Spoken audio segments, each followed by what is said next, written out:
Okay, so today's going to be about charity. If you look in the description, there's a link to a Twitter story. And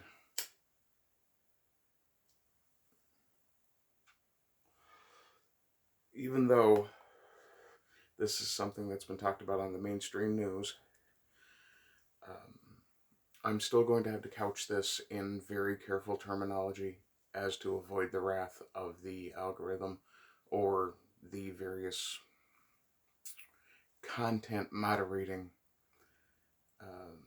authorities. And I very much dislike having to use the word authority for a machine.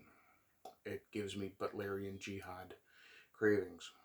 And if you follow Dune at all, you know what the Butlerian jihad was about. And you can easily figure out why I have a problem with giving machines authority over men.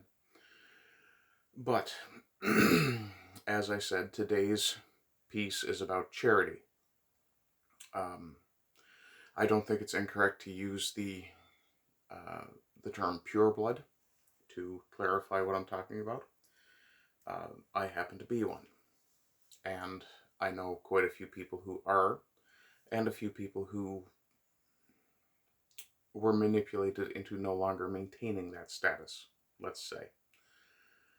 Uh, and yes, one can make a case that there was a choice or that really there was no choice. Manipulation and coercion, sometimes they actually do have an effect. Um, and I don't particularly resent anyone for making the choice to defile themselves, let's say.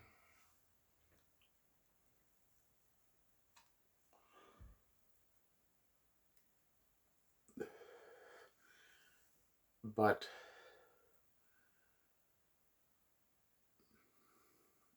when it comes to the simple fact of the matter is these people are still members of your family, members of your community, members of your nation, part of your people. And whatever's coming, whatever long-term effect they may actually have from this defilement, one thing has to be kept in mind. When they start talking about how bad things have gotten for them or what the effect they're experiencing is, and they will inevitably say, I wish. The moment, the moment they use the phrase I wish and start to follow it with anything related to this particular defilement, stop them and go, no, you had a choice. Just like I did. You condemned me for it.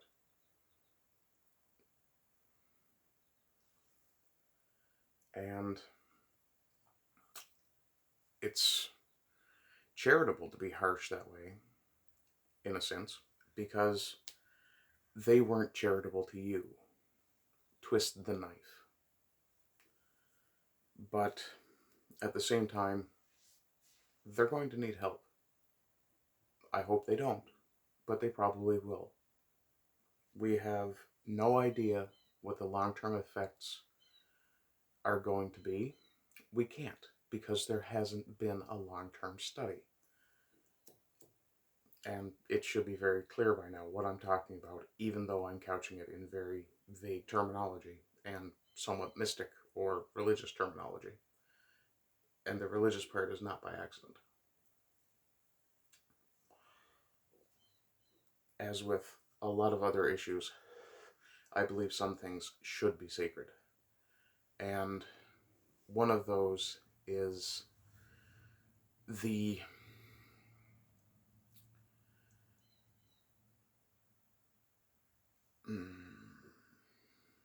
well, I won't actually say, but we'll say I'll give you the opposite. It's the left to environmental dependence. And yes, that's going to require a little bit of brain power, but hey, I know my audience. You guys are smart.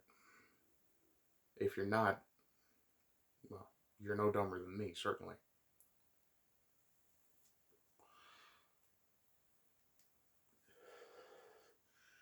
But as vindicated as we may feel, we also have to bear in mind that these are still people and they still deserve sympathy, empathy, mercy, and charity. So, yeah, enjoy your moment, twist that knife, then move on. Do not hold it over their heads. I have a family member who banged and banged on about what I should or shouldn't do. And, well, as I've said in other places, my not giving a fuck is just as effective as what you did. So, yeah. Now, generally, I'm referring to a particular politician who used to have nice hair. Yeah. Um, Speaking of, you have all that money, all that influence, and all that power. And that's the haircut you went with? Okay. Somebody needs a new stylist in a hurry. I suspect he was considering going bald, but discovered he didn't have the right shape of head for it.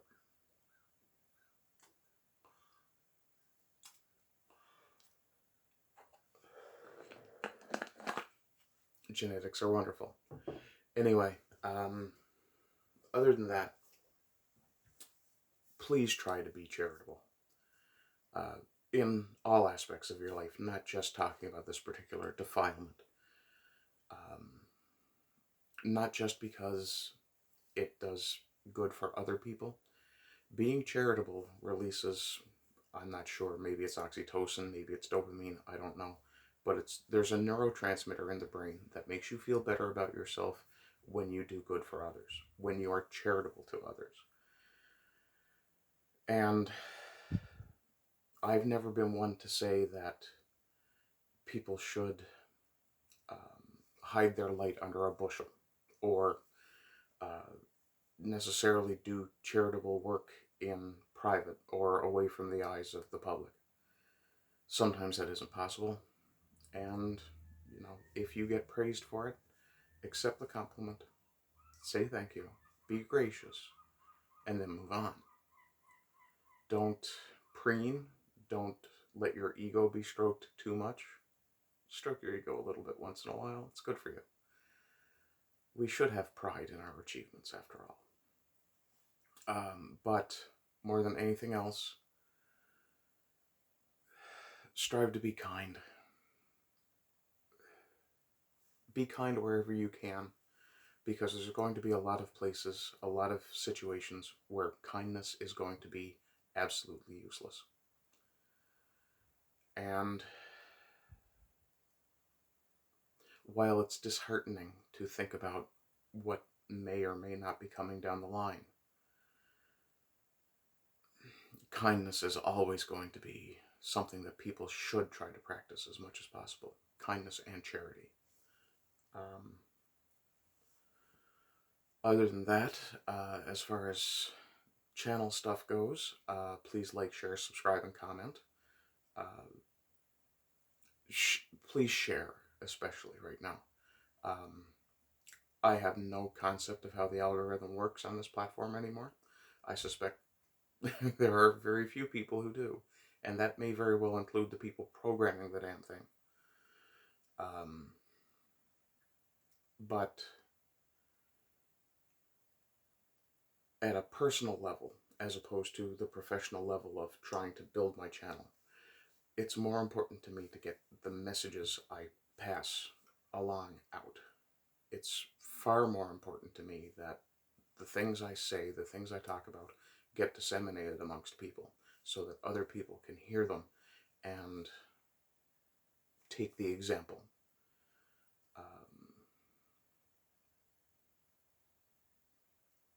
I would rather people hear my words than know my name. I'd like people to know my name too. I'm not an idiot. I do want a certain degree of personal exposure. No lie. Why would I bother? But as far as what's more important to me, it is far more important to me that the sentiments I express, the ideas I bring up, the advice I pass out, all of that is far more important to me than my personal exposure, I suppose. Let's see, what else? Last night on the Colonel Conservatives channel, if you look back through my recent videos, you'll find the link. Well, you'll find a video from yesterday talking about me being on his stream last night. We played, we did the character creation process for his new tabletop RPG, The Shades of Dominion. I won't lie, character creation is extremely complicated. The new terminology that he uses is confusing at first. Also, you had to be aware that he built this system as a role-playing expansion of the Magic the Gathering system. It's not based wholly on Magic the Gathering. It is a similar system, but it is much more role-play focused than Magic itself, which I'm very glad of. I played one game of Magic in '95 and wasn't really my thing. Roleplay, on the other hand, very much is. I very much enjoy role-playing games, whether they're digital or tabletop. I prefer tabletop because I prefer conversation. I like dealing with real people rather than binary codes. Let's see. My voice, except for this morning where I'm still a bit hoarse from talking so much last night. One moment, I had to clear that. Anyway, as I was saying, my voice is still a little rough from last night. So what I'm hoping is sometime later this evening, once everything smooths out, I will be attempting to record the final chapter of the venture story, which has been renamed Leaving Day. And I will be publishing that hopefully tonight, possibly in the next couple of days. Also tomorrow at 4:30 Newfoundland time, I will be appearing on Christopher Everard's channel with my fellow Sultan of Shadilay Trim and Christopher himself. Obviously, it's his channel, and an author whose last name escapes me at the moment. His first name is James, and he'll be talking about his new book. I'll be banging on about the state of modern pop culture, which is actually the point of the live stream. Sorry, I still confuse podcast and live stream sometimes. But please feel invited to come and share your thoughts and opinions there. As the Colonel Conservative himself won't be able to join in chat, he'll probably be, I hope, messaging me on Discord, and I will bring up what points he raises as well. Though I suspect, given my close association with him, and basically we're friends, I would say that we will probably be covering many of the same topics and points anyway. One of the things I definitely intend to talk about, as always, is going to be the pushback against pop culture wokeness. Congratulations to Young Ripa59, Eric July. As far as I'm aware, the Ripaverse has now passed 3 million.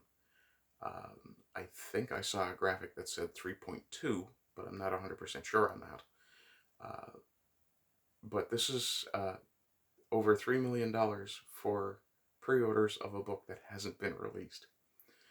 To say that people are hyped to have something anti-woke, or at least non-woke, it's a bit of an understatement. Myself personally, if I had the money, I would have had a copy of it ordered by now as well. Hopefully the price doesn't go up too much after the pre-order period ends. I'm certain they will do a republish or a reprint, and hopefully that'll be cheaper. My concern is not really being first at the gate or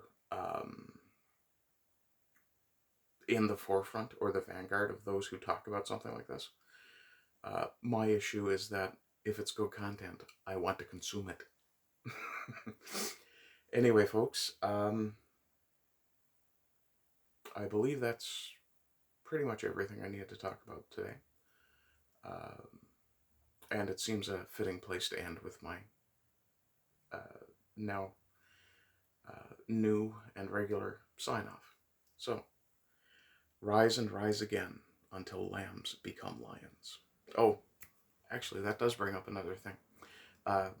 Tamara Leach, one of the organizers of the trucker protest this year in Ottawa, in Canada, has been released on bail again because the judge who revoked her bail fucked up. We'll pretend it wasn't intentional. Anyway, have a good day. Talk to you all later. Love you. Bye-bye.